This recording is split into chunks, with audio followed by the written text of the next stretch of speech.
Dear friends, yesterday I released my first video on probability and random variable, which is uploaded on the YouTube channel. So yesterday we have seen characterization of random variable by its mean, by its variance, by its probability distribution function and probability density function.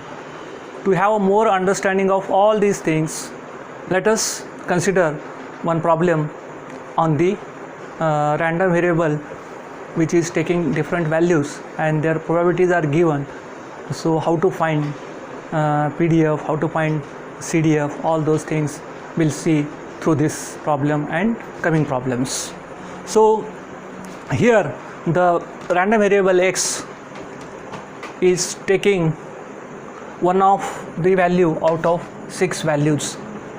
Random variable is can take one of the 6 value. The probability of taking value -2 is 0.1. Probability of taking value -1 is k. Likewise, probability of taking value 3 is 3k.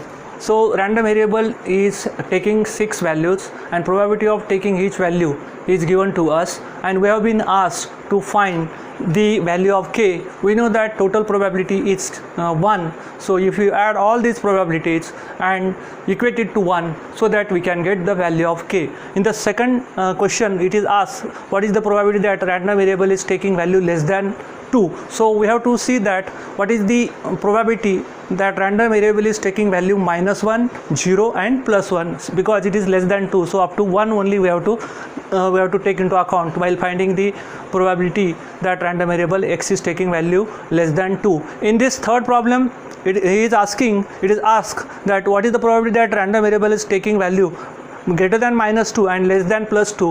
So greater than -2 means -1 and less than +2 means 0 and 1. So we have to add these probabilities. So we'll be getting the answer if we solve the way I told you. And at the end we have been asked to find the CDF. So we will write CDF by using all these probabilities. So let us first find value of k. What is the value of k? We know that total probability is 1. So let us add all these given values: 0.1, 0.2, this is 0.3, 0.3 plus 0.3, 0.6 plus 6k. The result is 1 because the total probability is always 1. So which implies value of k is 1/15. So after having value of k, you can replace all these values. Here it is the probability that it is taking value -1 is 1/15. Probability that it is taking value +1, it is 2/15, and it is 3/15. So I am just putting the value of k, which is obtained by using the law of probability that total probability is 1. So random variable is taking 6 values and probability of each value is given. So here you can find mean. Here though mean is not asked, we can write for finding the mean. As I said that mean can be obtained by summation of xi into pi. I is equal to, here there are 6 values. So if I say this is x0, x1, x2, x3, so I can say it is 0, 0 to 5, and this is p0, this is x0. So by adding all these things we'll be getting the mean of the random variable. So -2 into 0.1 minus 0.2 -1 -1/15. So again 0 into 0.2, this is 0. 1 into 2/5, 2/15, then +2 into 0.3, and then 3 into 3/15. So whatever is this addition, that will be the mean of random variable. So we can find mean in this fashion. So total you can do it. Now second parameter, or this mean is called first order statistics. Mean is called first order statistics. For second order statistics, that is variance. Variance is the second order statistics of the random variable, and we know that variance is defined as summation xi square into pi minus mu x whole square. I is equal to 0 to 5. So mean of the random variable is known to you, and you know x0, x1, x2, x3. This is x0, x1, x2, x3, x4, x5. Put the values and p0, p1, p2, p3, p4, p5. So you get the variance, and this variance is a second order statistics, which gives the deviation of random variable about its mean. How it is deviating, random variable, how it is deviating about the mean.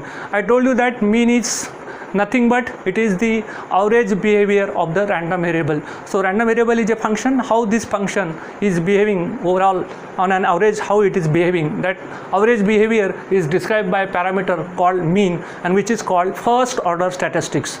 Variance is second order statistics. So if first order, second order statistics, they are not giving the useful information, we can go for higher order statistics also.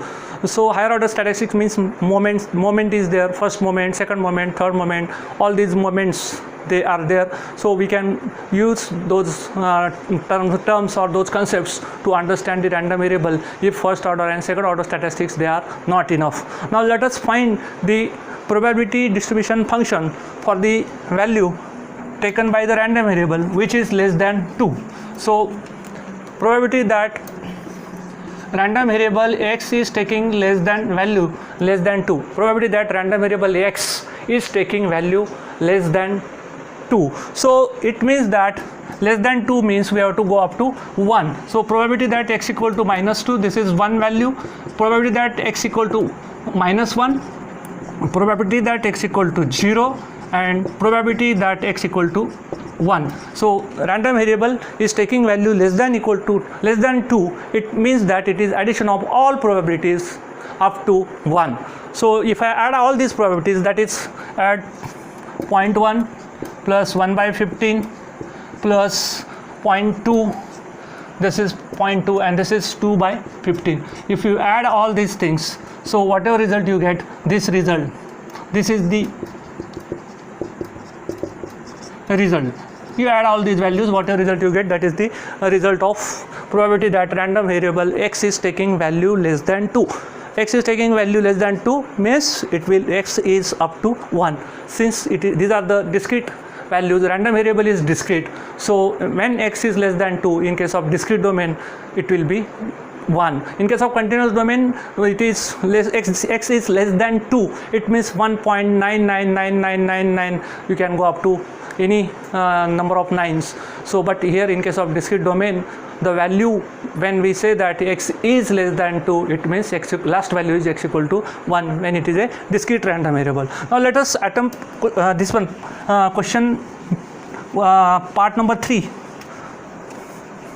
third part of the question. So this is asking us what is the probability that it is taking, random variable is taking values between -2 to +2. So -2 to +2, -2 will not come, +2 will not come. So only values which are coming, they are -1, 0, +1. So we have to add probabilities that x equal to -1, then probability that x equal to 0, and plus probability that x equal to +1. Add all these probabilities, you get the result. So x equal to -1 is 1 by 15, x equal to 0 is 0.2, and x equal to +1 is 2 by 15. So 2 by 15, 1 by 15, 3 by 15, 1 by 5, 1 by 5 corresponds to 0.2, 0.2 plus 0.2, it becomes 0.4. So we can write the result is 0.4.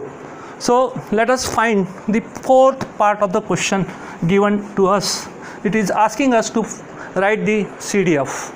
So CDF of this random variable x can be written as fx x equal to 0 if x is less than, x is taking value less than -2. Less than -2, what value random variable is taking? So random x is less than -2, the probability of taking any value less than -2 is 0. So the probability that it is taking value greater than equal to x, and less than -1, so the value is 0.1. Similarly, you can write 0.1 plus k by k is 1 by 15. This is for greater than equal to -1 less than 0. Similarly 0.1 plus 1 by 15 plus 0.2 when it is taking value greater than equal to 0 and less than 1. So likewise you can write for the rest of the things, only add one probability and change the limit. So next limit will be greater than equal to 1 less than 2, and next limit will be greater than 2 and less than equal to 3. So we can write all the values of probability distribution function of a given random variable x. So this is what explaining all the how to find all the parameters when random variable taking different values and its probabilities are given. So I told you that many times first order and second order statistics is not enough to describe the random variable or to characterize the random variable. Then we have to go for higher order statistics. Higher order statistics.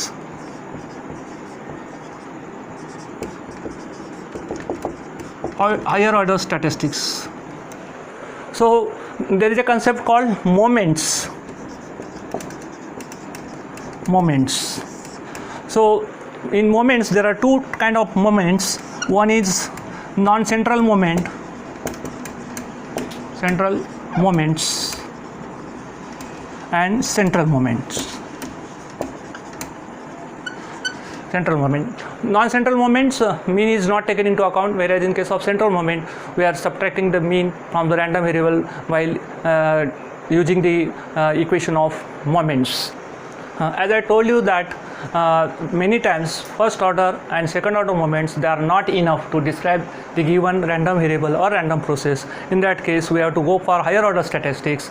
One of the higher order statistics is moment. There are two kinds of moments. One is called central moments and other is called non-central moment. In non-central moment mean is not taken into account, whereas in central moment mean is taken into account. So let us see what these moments are and how they are defined. So let us consider the non-central moments.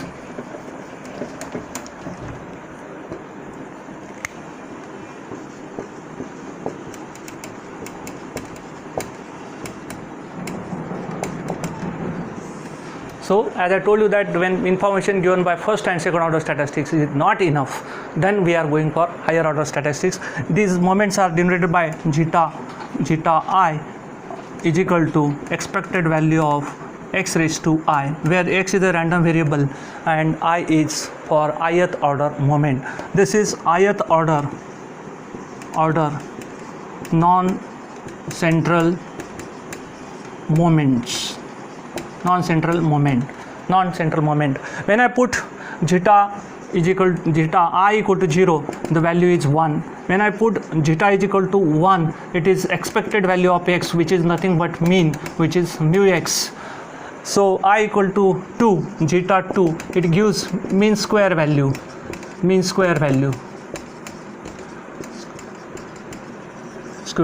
So we will be using these moments when when they are required, and generally that times you must have understood that I is greater than 2. Whenever we go for moments, let us go for zeta 3, zeta 4, zeta 5, so that you get additional information. Otherwise actually whatever we have seen in case of variance and mean, all these two things they are already coming. So first order and second order moments corresponds to first order moment corresponds to mean, second order moments corresponds to mean square value. If you use zeta 2 and zeta 1, we can find variance.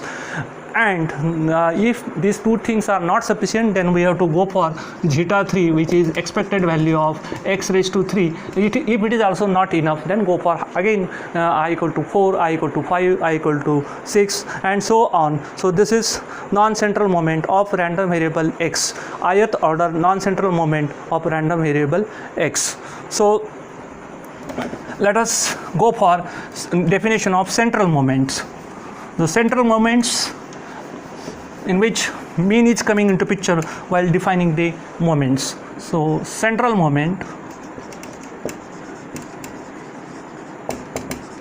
denoted by m I and define as expected value of x minus mu x raised to I. So this is ith order central moment, ith order central moment. When I put m equal to I equal to 0, we get m0. Again this become I equal to 0, this become 1. Expected value of 1 is 1. m of 1 I equal to 1, then it is expected value of x minus mu x, which is nothing but expected value of x. Mu x is deterministic known value, so expected value of mean is same, mu x is same. So this is mu x minus mu x. So m1 is 0. Central moment m1 is 0. m2, it will lead to interesting this one definition, x minus mu x whole square. We know that what is this? This is nothing but variance. So second order moment, again it is coming to be variance m2. So if this is not sufficient, this m2 is not sufficiently describing the random variable, you can go for m3, m4, m5 and so on. So similar to this, we are also having joint moments whenever there are more than one random variable. So we talk about joint behavior of two random variables. We have to express joint behavior of two random variables, how one random variable is behaving with respect to order.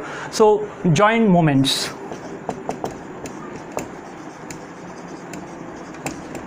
So here also non-central joint moment and central joint moment.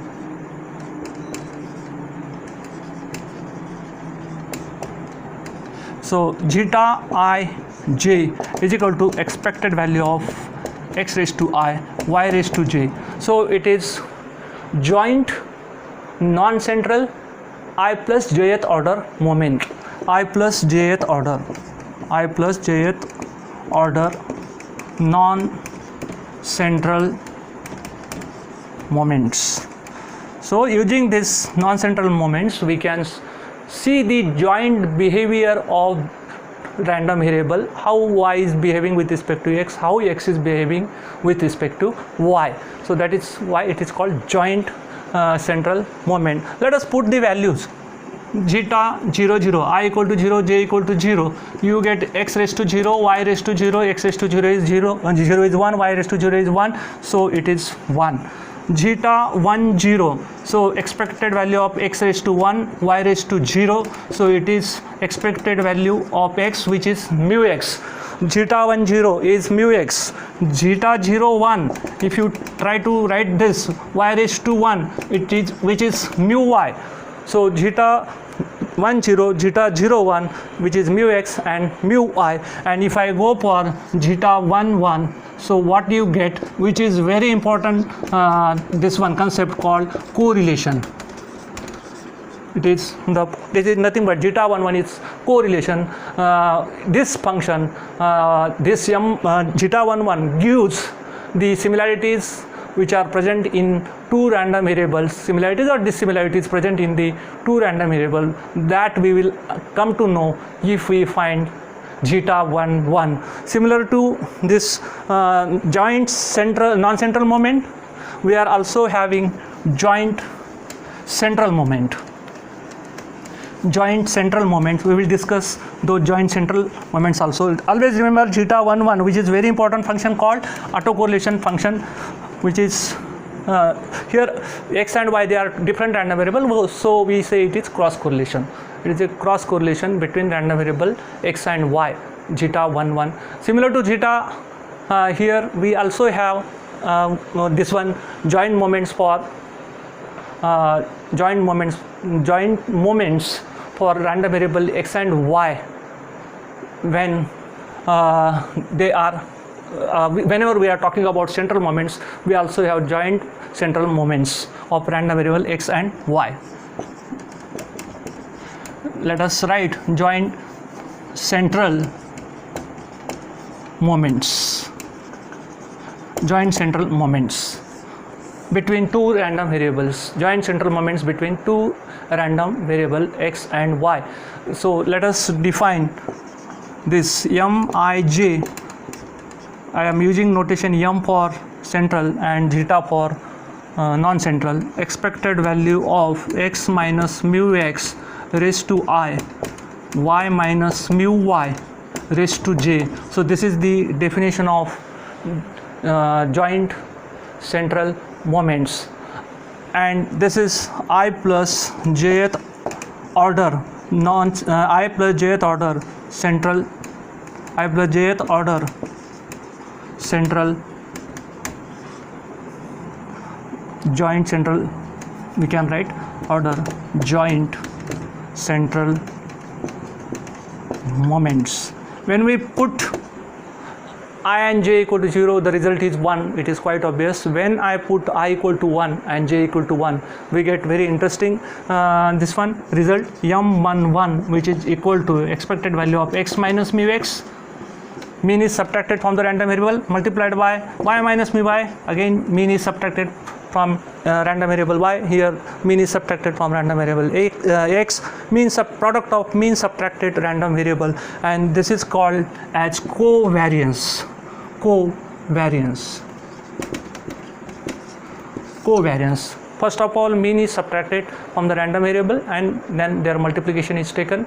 So this is covariance. So let us put I equal to 0 and m equal to 1. What we get, let us see. So I equal to 0, m equal to I equal to 0, j equal to 1. We get y minus mu y, which is again 0. m10, if you find, it is expected value of x minus mu x. If mean is subtracted from the random variable and expectation is taken, the result is always going to be 0, because expected value of x is mu x minus expected value of mu x is mu x, because mu x is deterministic quantity. So expectation operator, whenever it operates on deterministic quantity, the result is 0. Mu x minus mu x, it is 0. And when I go for this mu to 0, you get interesting result, expected value of x minus mu x whole square, which is nothing but variance of random variable x. This is second order statistics. So if I put I equal to 0 and j equal to this, I get y minus mu y whole square is equal to sigma y square. Sigma y square, that is variance of random variable y. So we are not only getting joint behavior, we are also getting individual behavior by using this relation. So central moment, we have seen non-central moments for we have seen for individual random variable, and we have also seen joint central and joint non-central moments of two random variables. So here if I put m0, m30, m03, so these are, we can say, higher order statistics. Many times if these statistics are not sufficient to describe random variable, we have to go for higher order statistics. So if two random variables are given to you and we have been told that these two random variables, they are orthogonal to each other, in that case we can say that their expectation is 0. Random variables, so I am writing RV, are random variables are orthogonal to each other,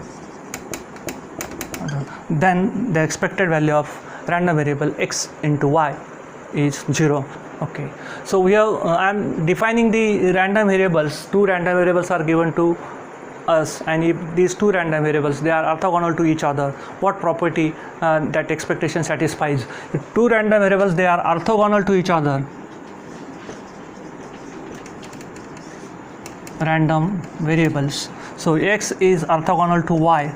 So and they are orthogonal, it means that they are uncorrelated. There is no similarities between these two random variables. They are carrying, these two random variables, they are carrying different information, and this can be written in terms of x, expected value of x dot y is equal to 0, where x is a scalar random variable, y is also scalar random variable. So expectation of x into y is 0, then we can say that these two random variables, they are orthogonal to each other. So you can say that this is nothing but zeta 1 1. So then we can define random variables, they are independent random variables. Random variables are said to be independent, then their density function, it is a joint density function of random variable x and y. If two random variables are independent, then their joint density function splits. So density function of random variable x multiplied by density function of random variable y, if two random variables are independent of each other and two random variables are uncorrelated,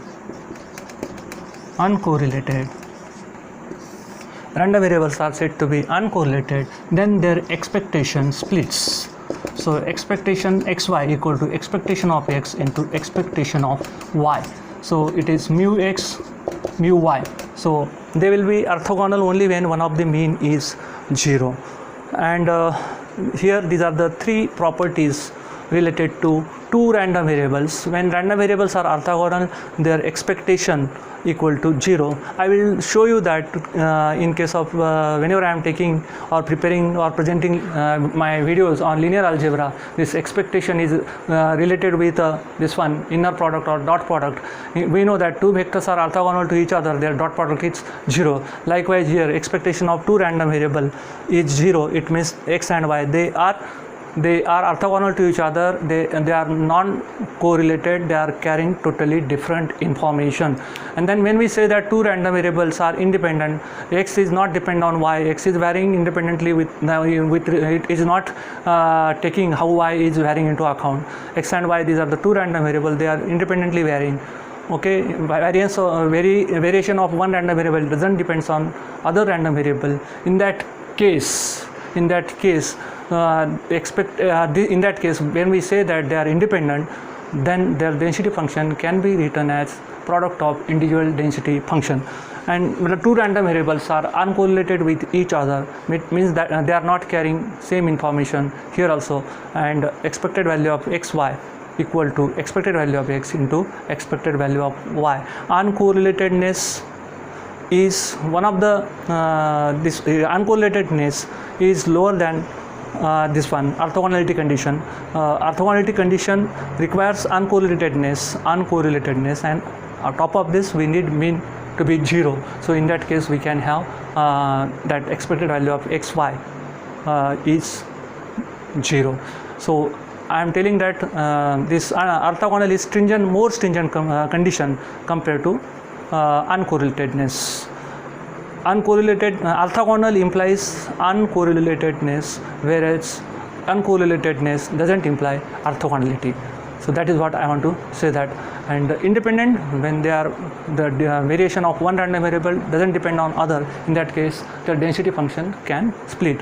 So two random variables are orthogonal, then their expected value is 0. Two random variables are uncorrelated, then their expectation splits, and two random variables are independent, then their density function splits. So these are the three important definitions whenever we characterize or we talk about joint behavior of two random variables. So let us define correlation coefficient denoted by sigma. This is not sigma, rho xy, which is equal to m11. We know m11 is what, and then square root of m02 and m20. So this is correlation coefficient.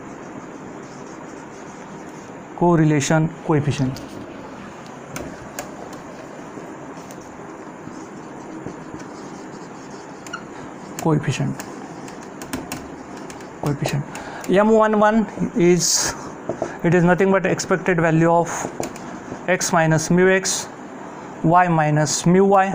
This is mu y. This is covariance covariance and correlation, the difference is while finding the covariance we subtract the mean and then take the product, and in case of correlation we take random variable as it is. And then M02 is variance of random variable y, M20 is variance of random variable x. I am taking square root, then it is nothing but M11 divided by variance of random variable x multiplied by variance of random variable y, and this M11 is also, you can write, covariance of random variable x and y, which is nothing but rho xy. So covariance x comma y, so we can normalize by dividing its variance. So for normalization purpose we use this variance of individual random variable, take their product and divide the covariance, so that you you get normalized coefficient rho xy. So I think this is enough in today's video. After this we'll be talking about distribution function and density functions, their properties, and how these things are used for characterize the random variable, how to extract the information from random process and random variable.